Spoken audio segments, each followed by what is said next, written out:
Eksodo Kapitulo 20. Ang napulo ka sugo. Ang Dios misulti ug mao kini ang iyang giingon, ako ang Ginoo nga inyong Dios nga nagkuha kaninyo gikan sa Ehipto diin kamo naulipon, ayaw pagsimba og laing Dios gawas kanako. Ayaw pagbuhat og Dios o larawan sa bisan unsa didto sa langit o dinhi sa yuta o diha sa tubig nga anaa ilalom sa yuta. Ayaw pagyukbo sa bisan unsang Dios o pagsimba niini kay ako ang Ginoo nga inyong Dios og abubhon ako. Silotan ko kadtong nagsalikway kanako lakip ang ilang mga kaliwat hangtod sa ikatulo ug ikaupat nga kaliwatan.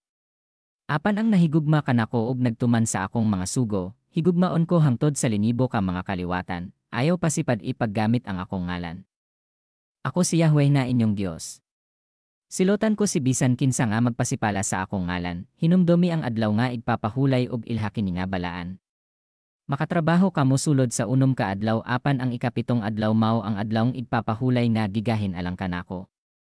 Ayaw kamo pagtrabaho ni anang adlawa o ang inyong mga anak, mga ulipon, mga kahayopan ug ang mga langyaw nga nagpuyo sa inyong mga lungsod.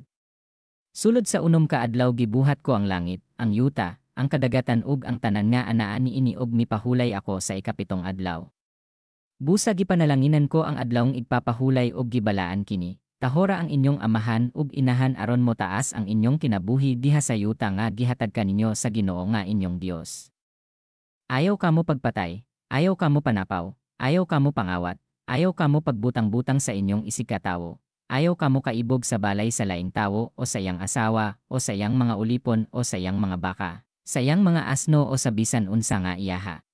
Nahadlok ang mga tawo, sa dihang nadungog sa mga tawo ang dalugdog ug ang lanog sa trompeta ug nakita nila ang kilat ug ang nag-aso nga bukid, nangurog sila sa kahadlok ug nagpaantaw sa layo. Miingon sila kang Moises, sulti ka namo ug mamati kami. Apan ayaw pasultiha ang Dios kanamo aron dili kami mga matay. Si Moises miingon sa katawhan, ayaw kamo kalisang kay mianhi ang Dios aron pagsulay kaninyo ug aron magpadayon kamo sa pagbaton ug kahadlok kanya aron dili kamo magpakasala. Apan ang katawhan nagpaantaw lang gihapon sa layo ug si Moises lamang ang miduol sa dadtom nga panganod diin didto ang Dios. Ang mga balaod mahitungod sa mga halaran, ang Ginoo miingon kang Moises, inna ang mga Israelita. Nahibaloan niyo nga ako nakigsulti kaninyo gikan sa langit. Ayaw kamo pagbuhat og mga Dios nga plata o bulawan aron inyong simbahon uban kanako. Paghimo kamog halaran nga yuta ug anha ihalad ang inyong halad sunogon og ang inyong halad sa pakigdait, ang inyong mga karnero ug mga baka. Simbaha ako sa dapit nga itudlo ko kaninyo ug moanha ako kaninyo ug panalanginan ko kamo. Kon maghimo kamog halaran nga bato alang kanako, ayaw gamita ang mga bato nga sinapsapan kay kon kadapatan kinigsilsil, gihimo ninyo kini nga dili naangay kanako. Ayaw kamo pagtukod og halaran alang kanako nga may mga hagdanan.